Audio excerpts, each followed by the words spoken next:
Olá, pessoas. Preguiça dos pais. A falta de atenção, a falta de dar atenção aos filhos pode gerar neles sintomas de autismo? Sim. Sim, sim, sim, sim, sim. Nós vamos ler essa reportagem juntos, mas antes eu quero fazer um esclarecimento. E porque autismo virou moda. Se você resume o autismo a alguém dizer que acha que é autismo, sim. Porque os sintomas do autismo são sintomas que toda a população tem. Em maior ou menor grau. E no autista é muito, muito, muito, muito, muito, muito maior. Tá? É algo que atrapalha o dia a dia dele. É algo que gera problemas no trabalho, na faculdade, na família, nas relações sociais, etc, etc, etc. Se você tem esses sintomas, ok. Gera prejuízo na sua vida, nas suas relações? Não. Então é isso, você não é. Tá havendo um boom de diagnósticos? Está. Porque começa a aparecer muita criança com autismo, e aí eu falo de autista diagnosticado. Porque quando você fala que tá tendo, que autismo tá na moda, eu perdoo a sua ignorância. Eu sei que você é imbecil. Você tá falando de quem não é. Eu finjo que você está falando de quem não é diagnosticado. Porque pra você falar que autismo tá na moda, você tá desconsiderando toda a história de vida da pessoa, você tá considerando que ele passou por um profissional gabaritado para dar um diagnóstico. E normalmente a pessoa não passa por um só, né? Passa por vários. Eu fui uma situação muito peculiar que eu desconfiei, bati na neuropsicóloga, confirmou, peguei o laudo como psiquiatra. Mas normalmente a pessoa pena, isso eu tô falando de autismo nível 1 de suporte, tá? Chamado leve. Porque os outros, os sintomas são muito fáceis de identificar, especialmente os prejuízos que eles geram, e não há grande problema. Mas o leve é só aquela pessoa insuportável, é só aquela pessoa maluquinha. Mas não consegue parar na faculdade, não consegue parar no serviço, não consegue ter boas relações com ninguém. Parará. Essa pessoa passou a vida no psicólogo e o psicólogo tentando ensinar essa pessoa coisa que o autista não aprende. Aí, quando começa a nascer aquele boom de menino grau 2, grau 3 de suporte, aí começa a ver ele igual fulano. Será que fulano também é? E aquele fulano que já é mais velho, que viveu a vida inteira, vive hoje nas costas do pai, aquele homem de 30 anos, 35 anos, que mora com o papai, mora com a mamãe, e é sustentado por eles. Aí que a Tina vai correr atrás do Laudier. Esses dias eu postei um vídeo de uma senhora que teve um neto autista e ela foi estudar sobre autismo para ajudar no desenvolvimento do neto. E ela descobriu que ela é autista. Ela se identificou com sintomas e aí correu atrás. Na verdade, é um videozinho no TikTok, o que eu divulguei. Tem um outro vídeo contando que aí ela correu atrás e, de fato, ela teve o diagnóstico confirmado, né? Então, a gente tá falando de pessoas com laudo, tá?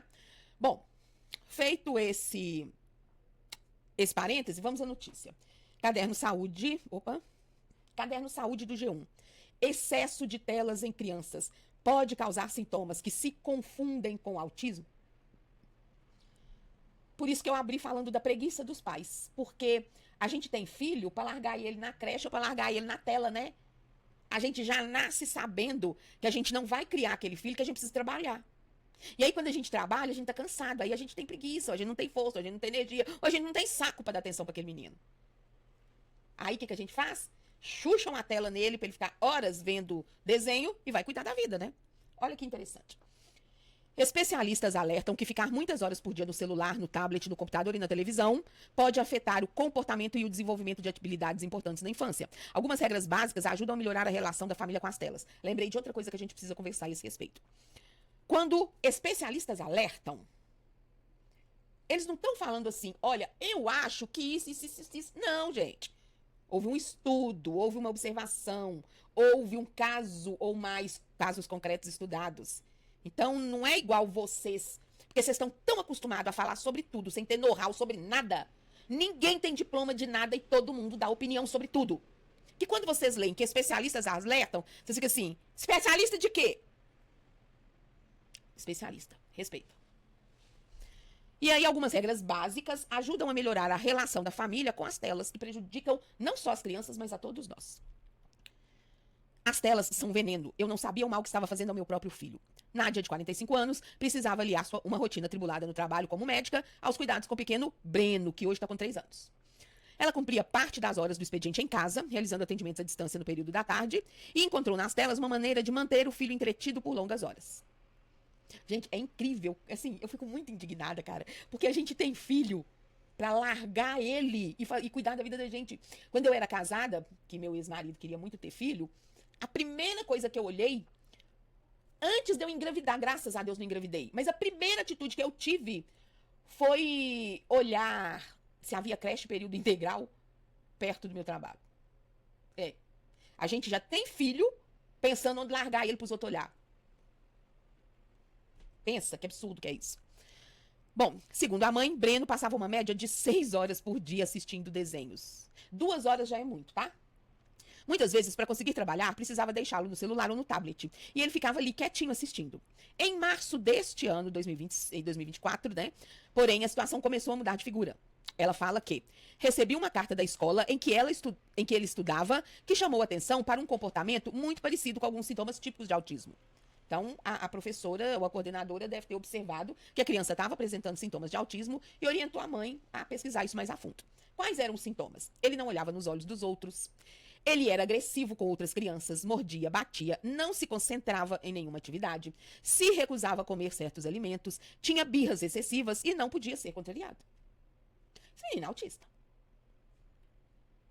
Presta atenção. Ela diz que a carta não chegou a surpreendê-la, pois ela já observava essas características no filho. Mas receber o comunicado foi a gota d'água para buscar ajuda profissional. Então é isso. Se você tem desconfiança que você é autista, que o seu filho é autista, vá buscar a ajuda de um profissional. Eu recomendo muito neuropsicólogo. Porque o neurologista, ele vai avaliar e vai dizer sim ou não, o psiquiatra a mesma coisa. O neuropsicólogo fica caro, mas ele revira a pessoa do avesso. Do avesso. Te dá páginas e páginas detalhadas sobre o seu QI, sobre suas capacidades, sobre seus prejuízos e orienta qual linha terapêutica é indicada para aquele caso. Esse laudo da neuropsicóloga, ele é importantíssimo, mas infelizmente ele não tem força por exemplo, para conseguir os benefícios da lei. Para você fazer, no caso do autismo, para você fazer a CIPTEA, por exemplo. Mas vai te orientar muito melhor, infelizmente, do que neurologista e psiquiatras fazem, tá? Bom, a mãe continua então dizendo que marcou uma consulta com uma neuropediatra, que perguntou a ela sobre a rotina do menino, que está com 3 aninhos. Quando a mãe descreveu o dia a dia, ela constatou que estava tudo errado. E que o que o filho dela tinha era uma exposição excessiva às telas. A neuropediatra teve essa... Opa! Após a avaliação, a família decidiu então cortar totalmente o contato com as telas. E a melhora dele foi absurda, diz a mãe. Em questão de 2 semanas, o Breno passou a interagir mais, deixou de agredir os colegas, diminuiu as birras e agora ele come de tudo e tá muito mais feliz. Aí você vai falar assim, tá vendo?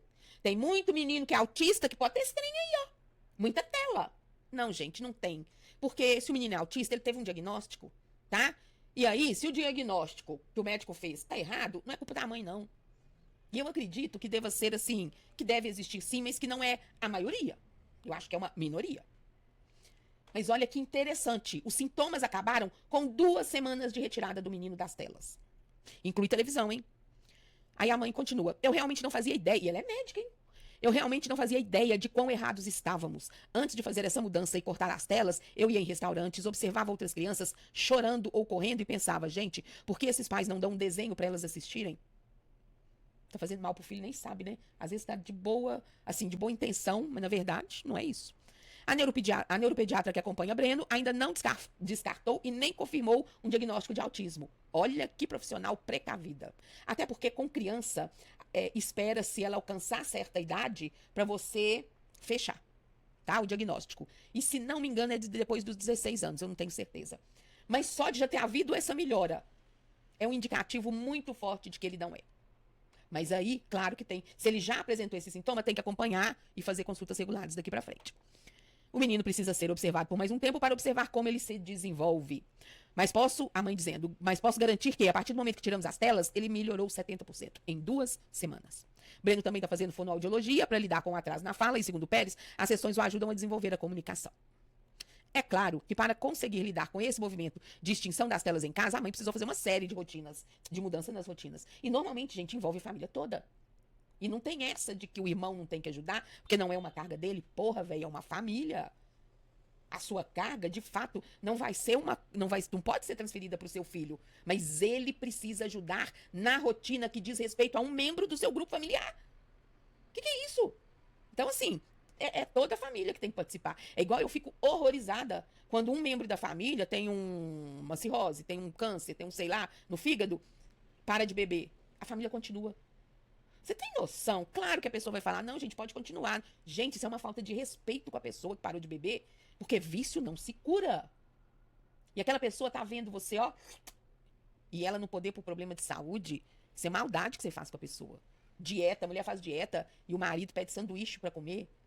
Ah, puta que pariu, sabe? Eu acho que, assim, isso acontecer de vez em quando não, mas todo final de semana o cara pede pizza, o cara pede isso, o cara pede aquilo. Ah, não foi eu que escolhi fazer dieta. Porra! E se fosse o contrário? Você não ia gostar de receber um apoio? Então, velho, você gosta do seu sanduíche? Passa no serviço pra casa, come seu sanduíche, chega em casa sem ele. Mas o assunto é o autismo, desculpa. Não, é o excesso de telas. Eu e meu marido somos do interior de Minas e hoje moramos em Belo Horizonte. Não temos família aqui ou uma rede de apoio para nos ajudar. Muitas vezes, o único suporte é do meu outro filho, que está com 13 anos. Precisei fazer adaptações na agenda, reduzir minha carga horária. Não é CLT, né, Chuchu? Você que é CLT e escolheu ter filho, bem feito para você, se vira e aguenta. E abrir mão de alguns trabalhos que tinha. Mas entendo que é mais importante estar com o Breno nesse momento. A médica destaca que, a partir do momento que removeu os dispositivos, precisou criar novas formas de interagir com o filho. Nós começamos a conversar mais e a inventar brincadeiras. Ele passou a conversar com maior frequência e a dormir muito melhor. A história de Pérez está longe de ser única. No podcast 1001 Tretas, a atriz Tayla Ayala relatou uma situação bem parecida com o filho Francisco, que também tem 3 anos. Chamava o Francisco pelo nome e ele não respondia. As coisas que ele normalmente fazia, não fazia mais. Não olhava mais no olho. Eu cheguei a pensar que ele tinha algum grau de autismo. Após a avaliação de um profissional da saúde, a orientação também foi reduzir o contato de Francisco com smartphones, tablets, computadores e televisões. Com toda a rede de apoio que eu tenho, cortamos as telas. Foram 10 dias sem tela e tinha outra criança em casa. Fiquei muito chocada. Mas será que o contato com as telas pode, de fato, trazer esse impacto para as crianças? Elas chegam mesmo a desenvolver padrões de comportamento que podem levantar suspeitas de autismo? Especialistas ouvidos pela BBC News Brasil dizem que sim. Mas é isso.